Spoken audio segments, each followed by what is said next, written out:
Drummers Universe.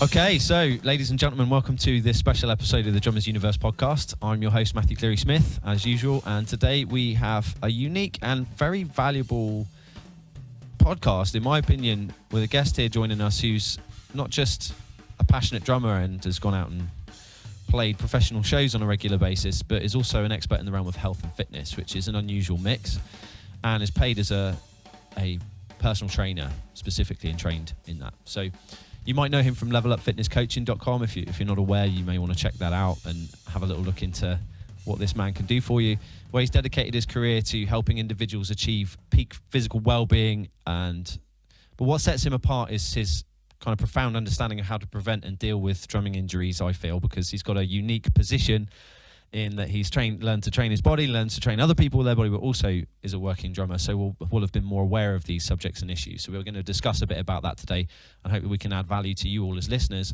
so that you can get some practical knowledge about how to go and, use these kind of techniques or skills or ideas to help enhance your longevity as a drummer and your skills and abilities as drummers. Eric's made it his mission to bridge the gap kind of between world of drumming, or will make it his mission certainly in this call today to bridge this gap between the world of drumming and fitness, and help you learn to improve your technique, help you to safeguard your physical health. That's what we're discussing. So before we get into that as well, I just want to mention that, Eric Zimmerman is the drummer for the Austin Carson Band, based in Peterborough. They do a lot of gigs and are very busy as it is, but if you're looking for a band that is very successful with creating shows that get people up and dancing, playing music right the way from the 60s up to the modern day, and they're mixing in their own original material, you might want to give this guy a bell. But without further ado, let's kick into it. I'm going to ask you some questions, start picking your brains, Eric, and see if we can help our listeners to improve their health, wellness, and continue drumming like crazy every night. So thanks. Welcome to the Drummers Universe podcast, Eric. Thanks for being here. Thank you, Matt. Thank you for the introduction. That was all too kind. It's great to have you. So, first thing we want to kick off with, Eric, could you share your background with us and how your passion for both drumming and fitness kind of led you to where you currently are in your career, where you're not only teaching and helping people to improve their fitness through your personal development business, but also out there touring and getting paid to play drums? Absolutely. I mean, yeah, it's a lot of fun being able to do both. I never really thought I'd be able to do both, even get paid to do both. Fitness came to me naturally. I was always very athletic growing up here in Canada, near Toronto, Ontario. I mean, a lot of Canadian kids. I played ice hockey from a very young age. So we're always skating and playing ice hockey. And surprisingly enough, summertime baseball is really popular in Canada as well as it is in the United States. So a lot of baseball and just overall very active and outdoors. But at the same time, my parents didn't have an opportunity when they were growing up to put they have to be in music, so they put my sister and I into as much music as they could, and they tried me with every instrument possible. I hated everything until I went to a Rush concert when I was like 10 years old, and I watched Neil Peart, the late great drummer of Rush, and I had no idea who he was. I just thought it was super cool. This guy was awesome. Everyone thought he was awesome, so I was like, I kind of want to do that, and never really looked back, and continued into my high school years with a band in high school, and we played a huge show, and it was my first experience, and I think that really solidified it that, okay, this is a lot of fun. I get a real physical outlet, and at the same time, I get to play music. So I was really drawn to it right at that point. It's interesting that you raise the late great Neil Peart, because obviously there's a lot of fans of Neil Peart out there in the drumming community. We lost him not so long ago, and I think a lot of people still miss having Neil Peart here with us. And I know he's a big inspiration for a lot of people, but it's an interesting person to raise because, of course, he actually went through a period in his life where he had tendonitis in his elbows and had to seek out further advice to continue his career, right? I don't know if you're aware of that. Yeah. He's had some health. He unfortunately had some health issues, joint issues, and he wrote many books in his time. And I was always really a big fan of his, a big Rush fan. So I read a lot of his books, and I think that was something that struck me, is that compared to other popular rock drummers, he really took his craft really seriously. And I sort of said, okay, like what, and his health and fitness being a component of that. So when I was around 15, I started just lifting weights. Didn't really know what I was doing, but there was a little rec center near my place, and started lifting some weights. Our high school had a gym too, so I was lucky to get into that as well. But I noticed that, hey, I'm lifting weights and I can hit my drums harder. So and maybe there's something to this, and maybe if I continue doing this, I'm going to be able to play better. So I'm really lucky that the correlation was made early, and it's definitely more prevalent now as I've been playing over 20 years. But really seeing his connection to what he took it so seriously, and his body was a component of that. And as much as he struggled with some injuries, he always sought out treatment. He didn't try and let it get the best of him. Sure thing. But so out of interest, have you got anybody that you're doing personal development with that's also a drummer right now? Is that anyone in your roster at this very moment that's walking both paths like you are? Currently, I just recently, over the past year, was a gentleman who was getting back in after COVID was finished, and he was getting back into his performance in his group and getting back into gigging again. So it was really great to get him moving. I'd known him for years in the community, so I was really happy to hear that he wanted to play again, and that sort of, because he knew me, he was able, we were able to bridge that connection. And I've been very lucky to work even with other musicians, drummers aside too, mostly, but even when we're on the road, if someone from another band needs a hand with doing some flexibility work, I'm always happy to lend my services. That's great, because I wanted to ask you, like, in your experience on the road and through personal training, etc., and also your personal experience, what would you say are some of the common injuries that drummers encounter and should look out for in their practice and their performances, and perhaps should be on the alert for in terms of their general lifestyle and how they train, maybe to prevent those things coming up and causing problems later down the line unexpectedly? Sure. I think, as simple as it sounds, I've seen offstage drummers injure themselves literally from carrying their gear improperly, or trying to slug their gear in and out of a van and lifting some really heavy road cases or something, but not thinking appropriately when they're doing so. They're just moving as quickly as they can. Yeah. And it might not seem like much of the time, but these moments during the road, they're happening every gig, in and out, in and out. If you're doing this for a few weeks or a month or 2 months, these are all little micro traumas that are happening along your spine, along your hips and joints. So when you go play a gig, when you go play that show a few hours later, you're going to feel it potentially a little bit more if you're not a little bit more mindful of all the other actions you're doing off stage. Yeah. And then on stage, really thinking about not so much having the best pedals or the best cymbals, but having something like starting with your throne, making sure it's really comfortable, making sure your hips feel really comfortable, making sure that your instruments, your snare is at proper elevation, so you're not leaning and hunched forwards, you're sitting up straight. It doesn't necessarily mean you have to have the best gear, but you have to have stuff that's going to keep you comfortable. It's going to keep your hips stable when you're on stage. Absolutely. I really love the fact that you've brought up something that many times may not be discussed, because a lot of people are thinking about, okay, my posture on the throne, like I need to be sat back on my throne. Maybe, hopefully, you're researching about posture. You're thinking, okay, hip stability. I'm not throwing myself left and right when I try and play my double pedals. There's a lot of people talk about Alexander technique. If people haven't looked into that, like as you were saying, make sure the snare height's right so that your elbows can sit where they should be, and you're not reaching across yourself or doing anything funny. But then nobody's talking about what happens when you're off stage. Like you've packed your gear up and then you go and pull your back out, and then you got to play a show tomorrow, and then all this good stuff you've done kind of gets thrown out to some degree by you now having to play a gig with a bad back or whatever, and you start compensating. Yeah, that's absolutely. a really interesting. You're training not just for the stage, you're training off stage too, so you can maintain your health as you go about your business, right? Yeah, I mean, a personal note this was a while ago. I just remember one night I threw my back out, and it was because I had put my kick drum in its road case, and the way I picked up the road case was just really stupid. And I wasn't thinking and that's with about the train body, right? At all. And that's just and I do this all day, and I coach people to do it, and I still screwed up. But it was just so quick. I just didn't take that extra 10 seconds to brace my body in a proper way where I can pick up the handle properly. I was just trying to be, too hasty.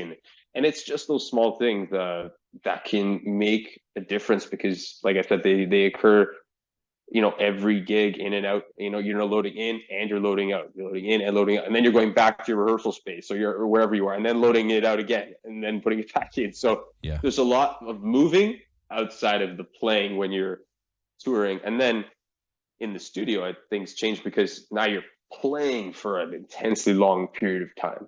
So that's where having that good gear set up, having snare height, having your throne set up properly is even more important, because you're sitting in that seat for now hours, not just maybe an hour or two, like 44, whatever, 45 minutes, whatever your time of your set is. You're there for hours tracking, depending on your session. I hear you. And have you got like quick tips on this particular topic before we move on, with regards to perhaps what people could be mindful of, or strategies that might be important to be aware of when they're doing those transitions between gigs and things like that in terms of gear handling? Mm-hmm. So it's always important. Simplest thing is to stay as hydrated as possible through the day, before the gig, after the shows.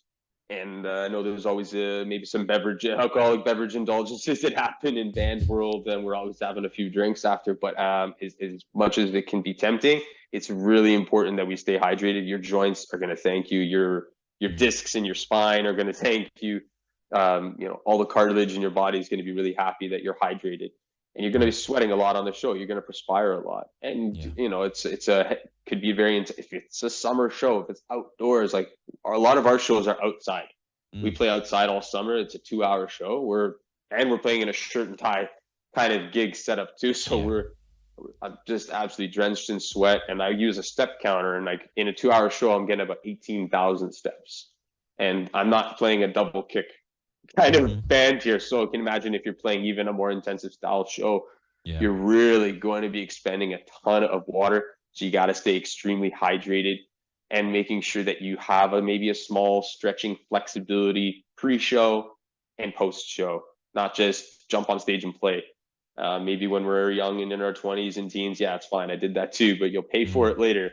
And if you can establish, it doesn't even have to be long, 2 to 3 minutes, a few simple dynamic stretching that are specific to the individual. You do it pre and post show, you're going to feel much better and much more capable, when you get into those 10, 15, 20 shows or the long studio session day.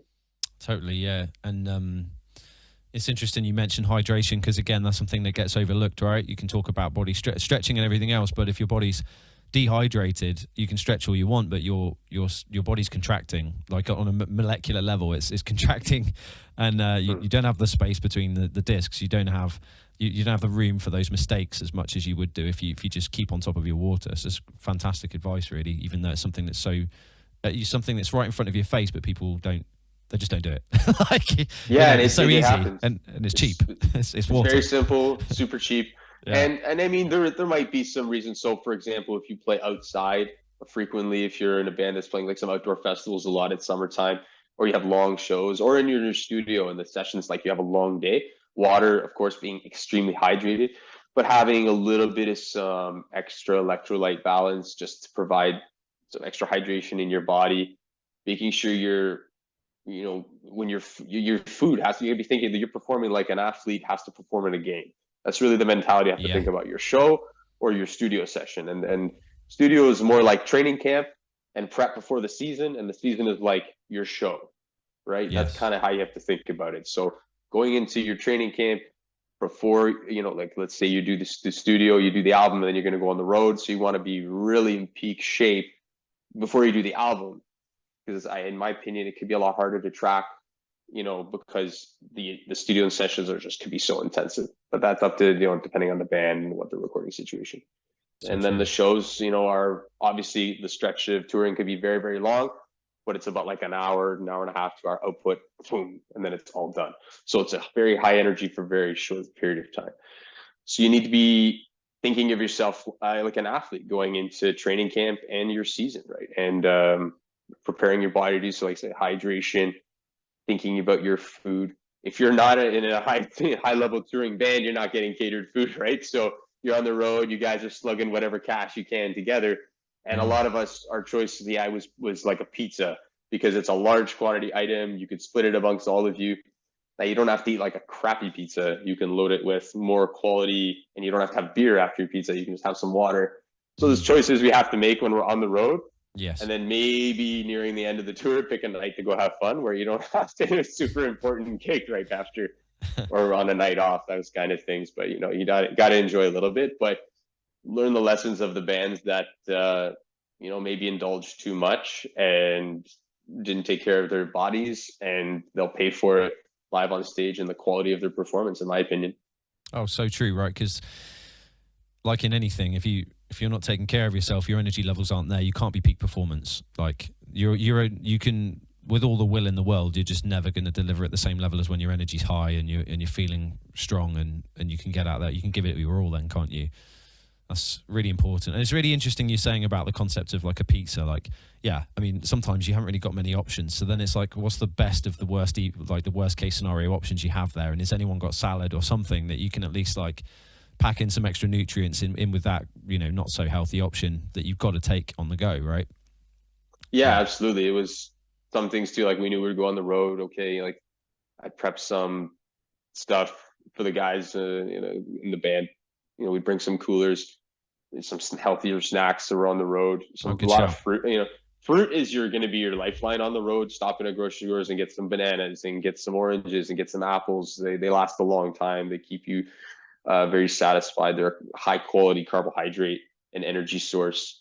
So you can't really go wrong. Like avoid stuff like chips and candy and all that shit, because it really is shit. Pardon my French. I don't know if we're allowed to do that here, but it's just poor quality energy. And I get that we could feel pretty bogged down if it's a long drive between gigs. I mean, Canada, between just Toronto and Montreal, it's like 8 hours, right? So it could be a long stretch of time depending where you're touring.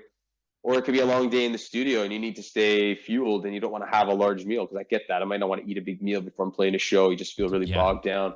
But having some fruit steadily through the day, or stuff like nuts and seeds, you know, long-term energy through some quality fats as well, are going to be really, really beneficial and help making sure you don't feel like garbage.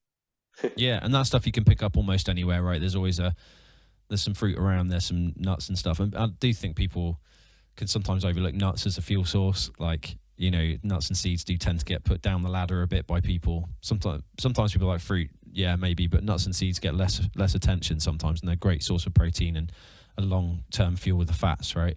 But I know what you're saying about sometimes you get pre-jitters before gigs or whatever, and you don't feel like eating, but you should eat something just to give you that extra edge, that energy to go up there and sustain the gig, right? So fruit's a great choice for that, right? And for post-recovery, right? Yeah, I would think, you know, like eating before a gig, man, I knew some guys that could have like a double burger. I'm like, wow, I don't know how you're doing that right now. But I was always like, I can't eat too much for a show. Just put some water and a small snack. But like, I would recommend maybe eating a couple hours before the show, treating it like, once again, an athletic performance, like a game. So you want to maybe give yourself a couple hours. And if we want to have maybe a more moderate meal that's, you know, has some good quality carbohydrates, some good protein, a little bit of everything. It could be something as simple as like a loaded wrap with some protein and some vegetables and a bit of carbohydrates. Or we used to have in a venue in Toronto, there's a famous venue called Lee's Palace, and there was a burrito place beside the venue that made really beautiful burritos, but they had the small size. And I always loved that. It was like this little small mini burrito. And you get there at sound check and you had like a couple hours and you had lots of time to digest it. So it's just smaller items I find tend to work before you're going to go on stage, and maybe some more snack-like items like nuts and seeds on studio days, because you can eat them in small quantities to help you last through those long days. Yeah. And how crucial, in your opinion, obviously for those who are listening who aren't aware of this, because I do think people underestimate the power of warm-ups, especially for me, certainly I'm feeling it more as I'm getting older now. I'm approaching 40, and what I used to get away with in my 20s, there's no way I'll get away with now. I have to warm up, or I'm going to get flare-ups of, you know, and injuries and things might start to appear. So, like, for you, how crucial are proper warm-ups and stretching routines, like outside of the warming up on a pad, you know, and could you recommend specific warm-up exercises for some of our listeners? Absolutely. I think it's best to avoid, I think we always think, why don't we think stretching? And I think we want to avoid actually stretching our body before we don't have any increased blood flow or elevated temperature. Right. So we want to try and elevate your body temperature a little bit before you want to play, or even before you do like some pad warm up, right? So increasing blood flow temperature could be as simple as doing arm circles and getting blood flow starting right into your shoulder joint. And then increasing the tempo of arm circles to then smaller arm circles to then doing elbow circles and then wrist circles. So we're starting about getting the joints moving and getting blood flow into those joints, and then your heart rate up a bit. An easy thing I bring to every show is the skipping rope. And I just skip for a few minutes before I even start hitting the pads. And that really gets your heart rate up. You really only need 2 to 3 minutes. I mean, like I pick a song in my headphones. You can maybe, do some body weighted squat movements or simple calisthenic exercises, nothing super strenuous. Once again, getting your heart rate elevated. And then from there, I'd say if you can get a practice pad out, definitely warm up your hands on a practice pad before you go on stage. That's going to help a lot, and making sure that the first thing you hit is not a hard snare drum skin. Because once again, like I said, you mentioned it well. It's fine when we're younger, but as these gigs accumulate over your life, these are micro traumas, and all this impact of you smacking a drum skin, that energy is going into your body. Your body's absorbing all of this energy, and it's your joints and your fingers and your wrists are absorbing all of that energy too. So you want to be able to warm them up, and a practice pad is going to be really beneficial. So keeping one in your car, in your band van, or in your gig bag or wherever, just a little one. You can keep those little thigh ones now. They strap literally around your thigh sometimes, and they don't have to be a major setup. But like, it's allocating that time. Don't rush on stage. Give yourself 5 minutes before you go on stage. Give yourself even up to 10 minutes if you can, to just for you to get your warm up time in. Guitar players, they're noodling around on their guitars and their fingers. They're getting their temperature up in their joints. We got to do the same thing for ourselves, and especially some hip movements. So for example, a kneeling and a hip flexor stretch, but dynamically moving in and out of a hip flexor movement. So we want to get that blood flow in our hips and not be really cold. That's tough to warm up hips depending on some gigs. Like if you have a backstage and there might be an area to set up some kick pedal pads and you can warm up your feet, but sometimes you're at a bar and there's like everyone set up. You're not going to have a chance to set up kick pedal pads, right? Your best warm up is to just simply do some calisthenic movements, maybe just behind the stage or out back by your car. It all depends on where you are and what you can do. Makes perfect sense. Like even if you're doing really light open squats, instead of pushing yourself past your comfort zone, you're not doing that. You're just trying to, it's like a warm-up set. You're just trying to get the blood to flow down into the ankles and the toes, right? And so that everything's actually ready to do its job. Absolutely. And one drummer who I recently read about and read a lot of what he taught, he's Ismail Duplantier of Gojira. He's fantastic. He's in peak physical condition.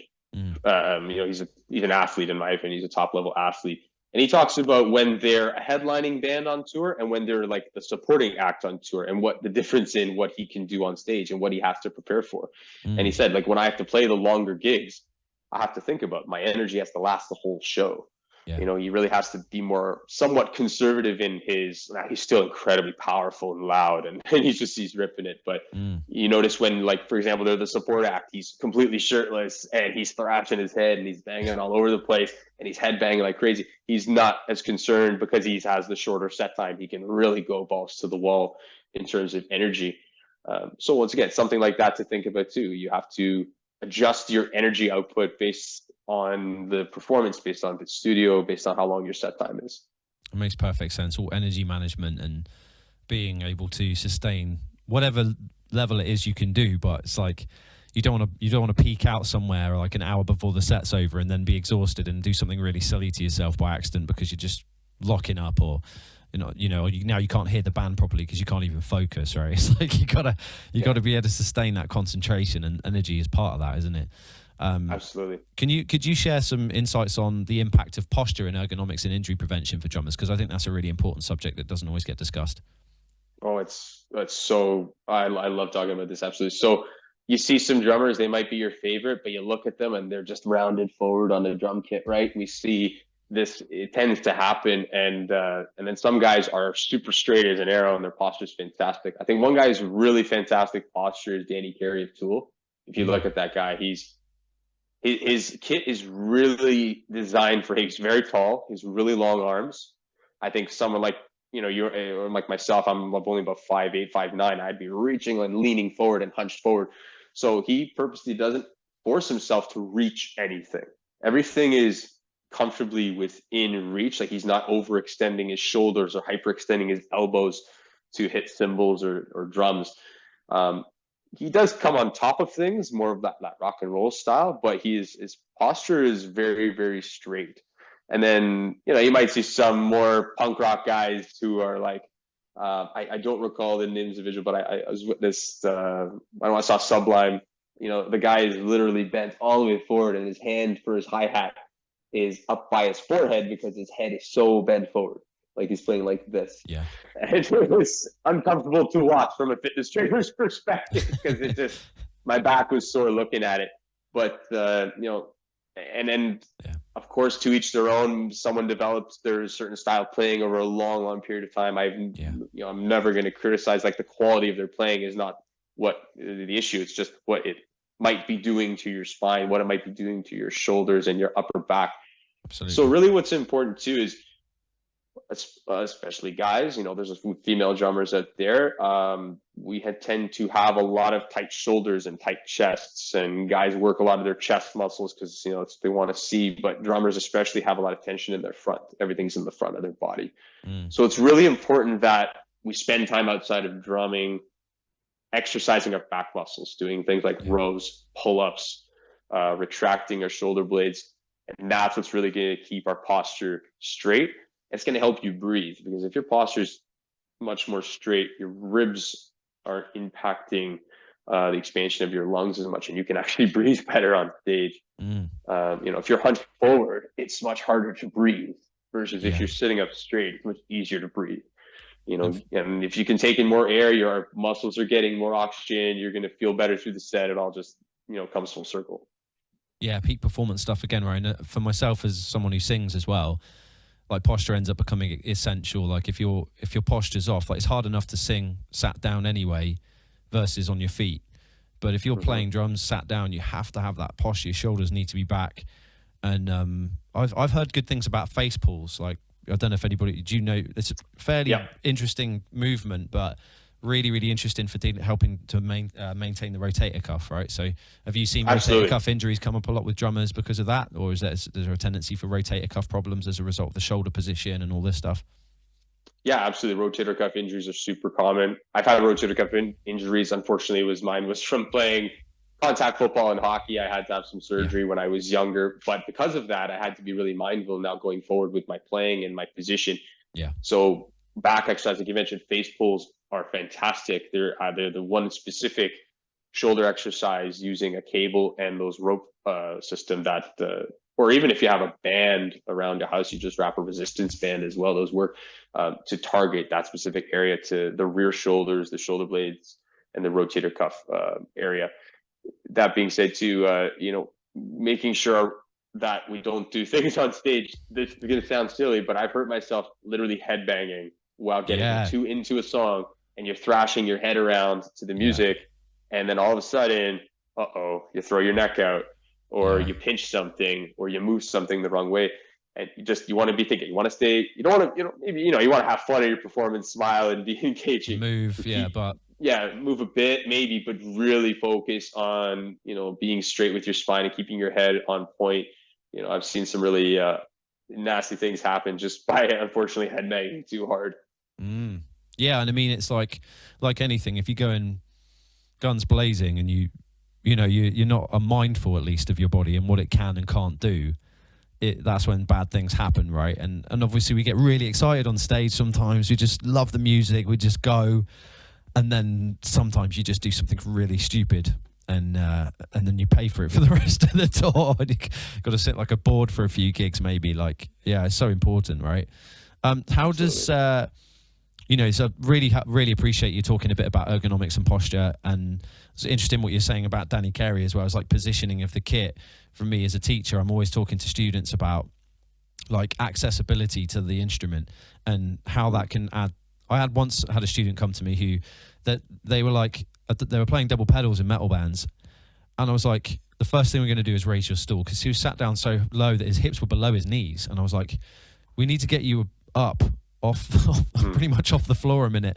Just try this out. And I know some guys, they adapt their form to suit that position, and that's fine. I understand that. But the interesting thing was that he had like a 30% increase in tempo that he was capable of performing at simply by raising his stool up. And he was like, well, that was worth the price of the lesson. And, you know, and that changed his potential, basically. So it's, you know, those things you're talking about, they can completely change just by changing the position of your snare, changing your stool height, thinking about your back position, all that stuff. It just, one of the things that Dave used to talk, Dave DeCenzo I studied with at one point, told me, is like, you need to sit further away from your drums. I used to be a bit too close to my drum set, right? Like close up to hugging the snare drum a bit, you know. And I've learned to give myself a lot more space between myself and the kit so that there's more room for my ankles and legs to move. Right? Have you got anything to say about that as well? I mean, the distance from the kit is so important, isn't it? Getting that right. Yeah, absolutely. I think that's really important. Like when I was really young, my knees were almost right on top of my toes. Yeah. It's like they're right over my pedals. I could barely almost see them. I was so close. And I took some great playing from some older guys and watching some classic drummers, watching them sit back a bit. But then as I got more into fitness, understanding that, you know, and like you mentioned too, having your throne slightly elevated is going to give you a slight benefit, because it's going to prevent your hip flexors from being really squished and really squeezed.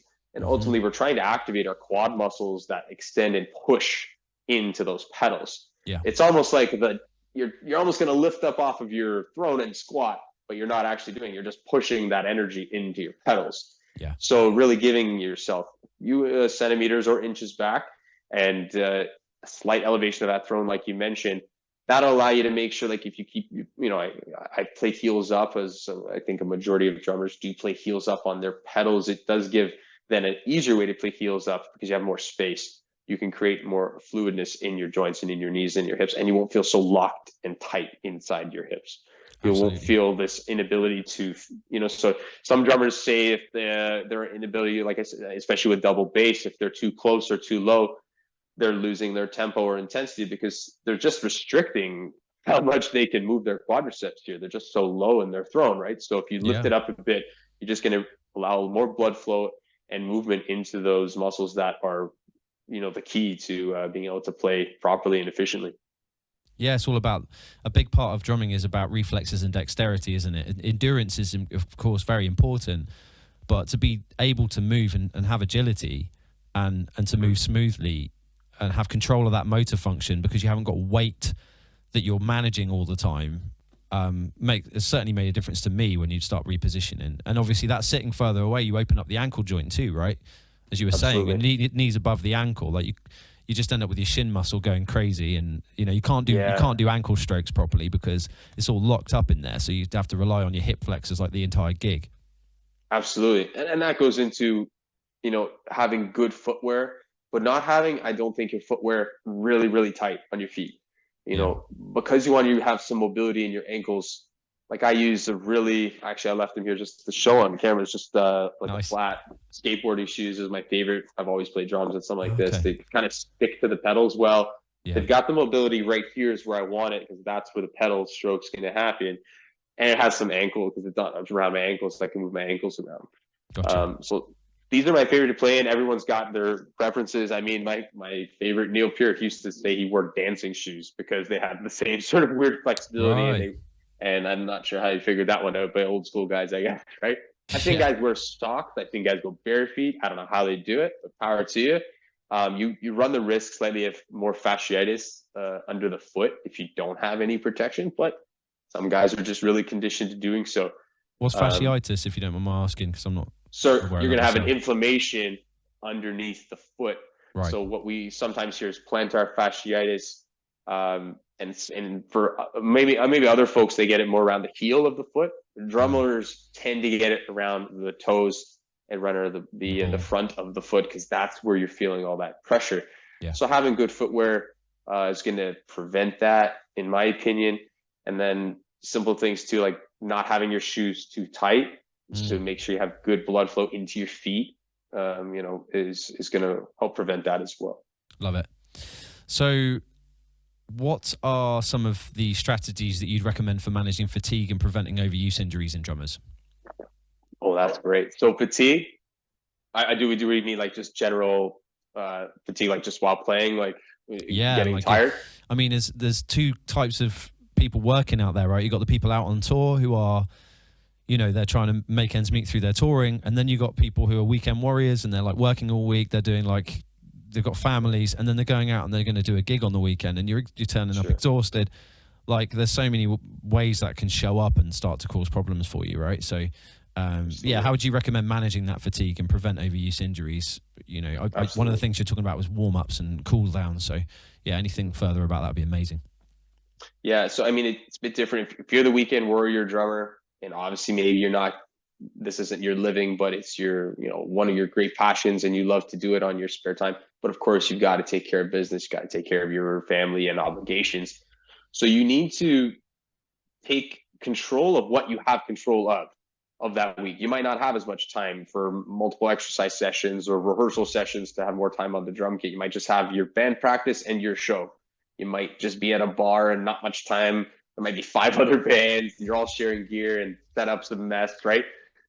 So you have as much opportunity through the week to control stuff like hydration, food intake, limit your booze, focus on smaller workouts that might be only 5 to 10 minutes of stretching and mobility, maybe daily, but just smaller blocks of time, and incorporate micro habits into your week that can form into then bigger habits. And ultimately, if you say, oh, I'm going to work out for 4 hours this week, but you have all these other obligations, and then nothing happens. Yeah. Just set much smaller micro goals through those weeks if you are the weekend warrior drummer, and you'll feel that much better. And then as you perform these little micro habits for multiple weeks throughout the year, you really have to stick with it and push yourself to be committed. If playing those drums on the weekend is that important to you, then maybe we need to not, indulge too much on our excessive food or alcohol through the week or on the other nights. If we're thinking like, man, I really want to feel awesome on Saturday night for the show, or I really want to feel awesome on Friday night for the show. Monday, Tuesday, Wednesday, Thursday is what's going to help you feel awesome on Friday or Saturday for that show. That's so great. Yeah, I love that. It's so practical. It's awesome. Yeah, really great. Great advice. And I think from, if you're, on the higher level, if you're a professional touring musician and you make your living off of it, and like I say to a pro athlete, there's no excuse at that point. You have a responsibility to put your body first, because your band relies on you, your income is reliant on your playing. If this is what you truly do for a living, then you obviously are practicing through the week. Maybe if it's leading up to tour, you have just tour rehearsals, but you need to reduce your private practice or just not have it as so intensive so that you can get into tour rehearsals and keep that going. But you should be spending time in a weight room. You should be doing some resistance training outside of playing drums, and really focusing on, everything else you do in your life from a nutritional aspect and holistic aspect has to help you play. Like, if you get paid to play, I mean, that's awesome. Most drummers would kill for that opportunity, right? So don't neglect that opportunity, use it wisely. And the more you become known as a drummer that takes care of themselves and plays well, that's going to help you network. Someone's going to give you a call to go on tour with somebody else or play a studio gig with somebody else, because they know you're going to show up and not be a mess. Yeah, so true. And the energy that you bring to the communication afterwards, because you're not exhausted, I mean, that's all going to pay off, isn't it? Well, absolutely. I mean, on top of this as well, like talking about professional work, it's very common for people to end up with professional problems with regards to injuries, like tendonitis or carpal tunnel syndrome can start to flare up, especially after many years of playing. And many times that comes down to some technical adjustments that are required. That's what happened for, as we were saying earlier, it was tendonitis that caused Neil Peart the problems in his elbows, and I believe he sought out a jazz instructor on Molar to help him with that. But would you, would you give any advice for drummers with specific injuries like tendonitis or carpal tunnel syndrome? Obviously, when it comes to, so we're talking about pain management in relation to carpal tunnel and of course I know that it's medical, so you can't.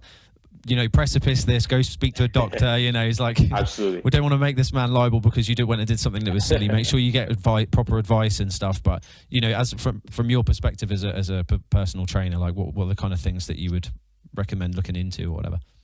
Yeah, sure. So I mean, if you're just in that point now where you're just starting to experience some pain in your wrists or fingers or elbows, and tendonitis and carpal tunnel might be, you think you might be experiencing some symptoms, don't wait until it starts to feel really painful. Go first to speak to a physician, because they might be able to at least do some quick scans and find out if there is maybe arthritis, tendonitis, issues going on, carpal tunnel issues going on. If it doesn't, you don't need any drastic treatment, then you might want to look at going back to an instructor. Maybe it's been a few years or many years since lessons, then we picked up some bad habits in playing. It might be a time to look at a different size stick. I used to play 2B sticks for my whole 20s into my 30s, and I switched to 5B, and it's just there's a slight difference in weight in my hands has made a big difference in my playing. And I don't have any of the same issues around my wrists and fingers anymore. Just making a slight change, and perhaps it was something I should have done, my whole life. That I put too much strain using the heavier stick, because that's just what maybe some of my favorite drummers were using, and you bought your signature sticks because it was your favorite drummers. But take your time in there and to test out different sticks, different weights, is it will affect your wrists and hands and fingers differently.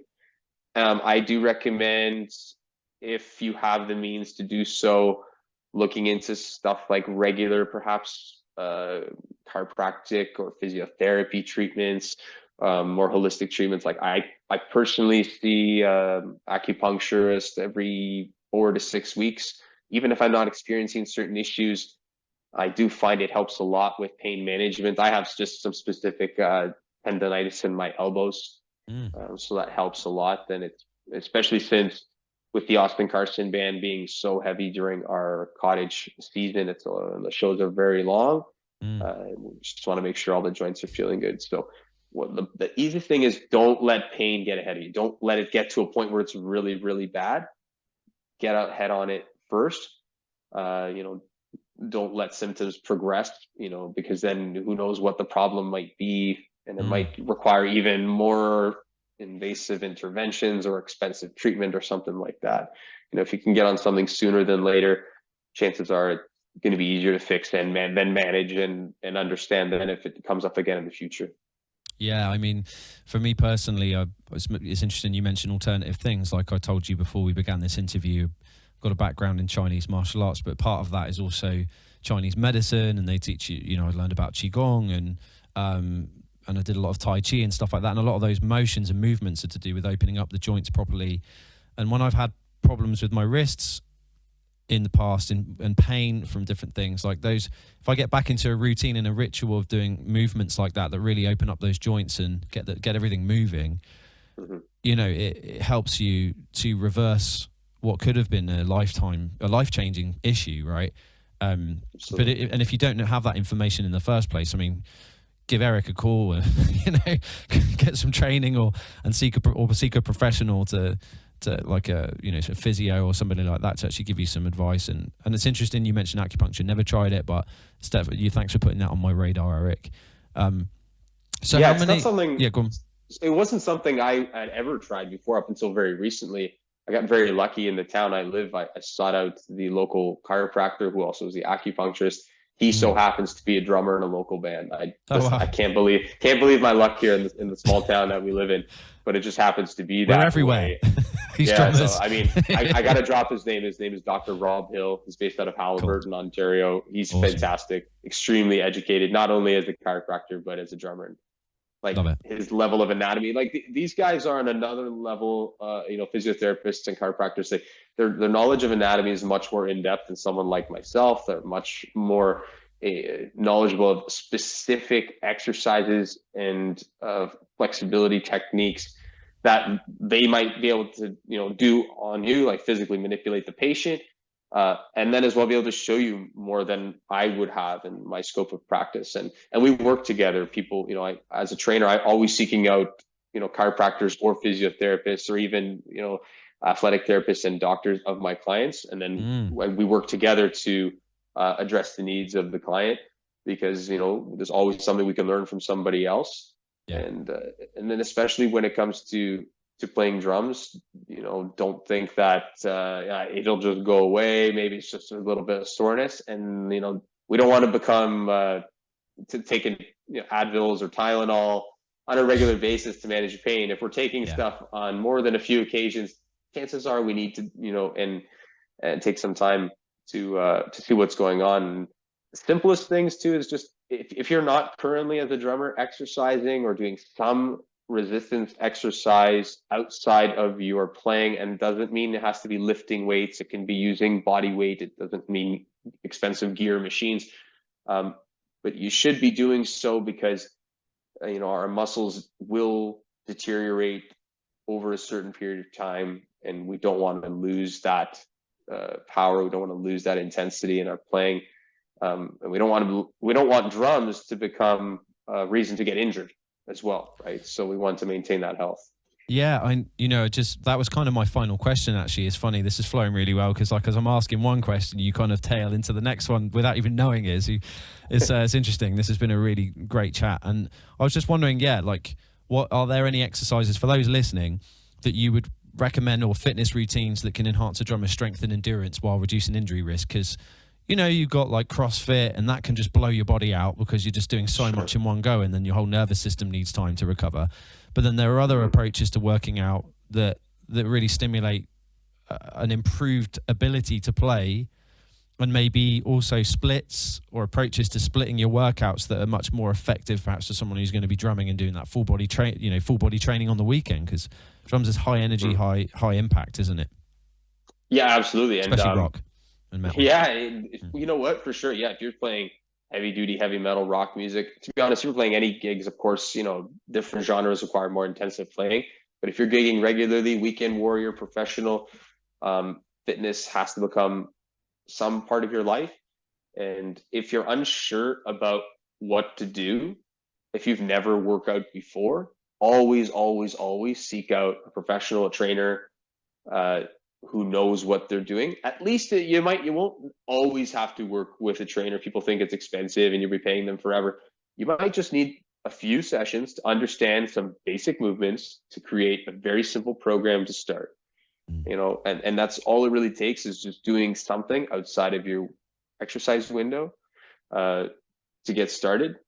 But ultimately not trying to go, if you've never worked out before, don't go to a powerlifting CrossFit level 5 class. It would be a bad idea.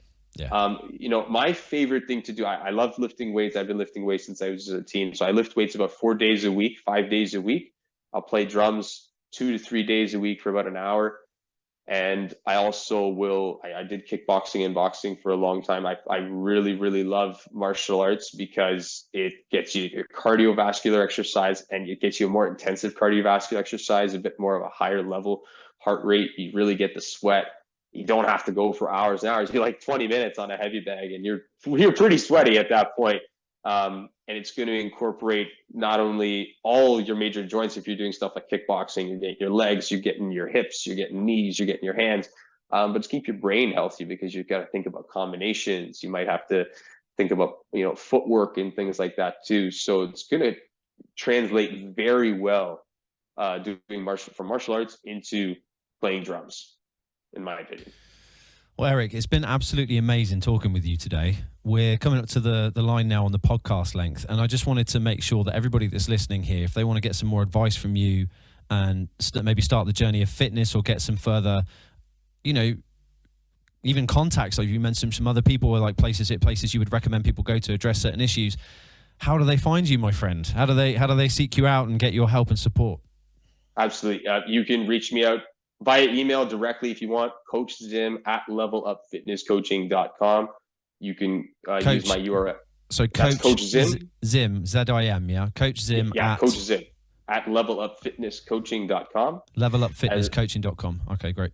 And as well, my URL, levelupfitnesscoaching.com will take you directly to my social media page, where then you will have direct access to me. You can direct access me on my Instagram page as well, and I can answer any and all questions anyone might have, drumming, fitness, or non-drumming fitness related. Right. And as well, I got to give a big shout out to Rob Hill, who's a chiropractor and acupuncturist out of Haliburton, Ontario. He's been very helpful. And I believe they currently, I know you're working on a website, right, which may well be there soon. But in the meantime, I believe it redirects to a questionnaire. Is that right? That they can fill out and then send to you so that you can have a chat? Is that kind of when you go to levelupfitness.com, right? Coaching, levelupfitnesscoaching.com. What do I see? What's the first thing that happens and what's the next step?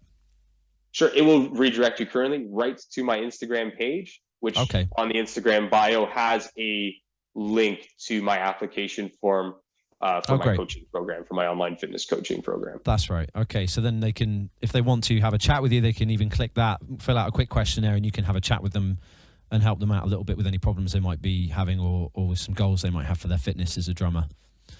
Absolutely. Absolutely. Yeah. Like I'm very open. You can, once again, email me directly, coachesm@levelupfitnesscoaching.com. You can visit levelupfitnesscoaching.com and it will redirect you to my Instagram social media, where you can fill out my questionnaire. Or if you don't feel like even filling out my questionnaire, you can just send me a direct message and I'll always answer those messages as well.